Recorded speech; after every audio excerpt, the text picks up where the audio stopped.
As farmers who are trying to do things really ecologically and community focused, we always have this challenge of like the trade-off of like today's economic system, being in a very low wage industry and just trying to like meet those social aims, look after our growers, also provide real productive food. So kind of having that constant economic trade-off is really tricky, and to try and get ourselves out of that loop into a less scarcity mindset, that kind of upfront capital is really important. And actually, I think farming does have a lot of economic problems, but primarily it's more of a cash flow problem because we're doing very long-term things here. We're like planting fruit trees, we're planting nut trees for future generations, we're digging lakes for spring-fed cyclical irrigation. So these are all very long-term investments that save us a lot of cost in the long term, and really build the resilience of the farm and build the soil health.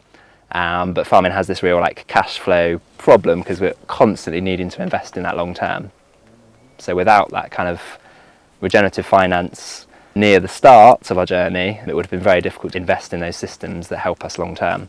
So I think that's a real like gap in the kind of sector that could really help a lot of like new entrants and also people wanting to scale up and to kind of grow the agroecological food sector. I think organisations like LEAP can kind of help to fulfil that role for those people that are ready for that, to kind of really start to make a dent in those food systems.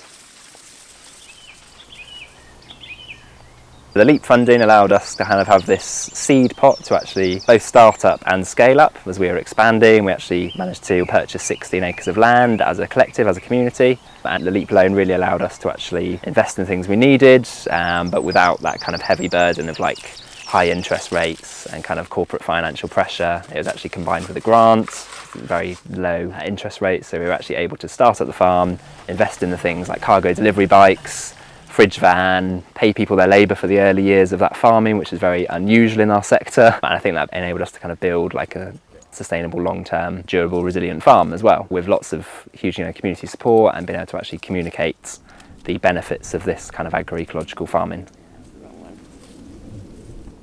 So we're trying to kind of multiply this to have a much more regional food model, and we've now got 180 VegBox subscribers, but also now they're beginning to get other kind of produce of place, other foods from the bioregion.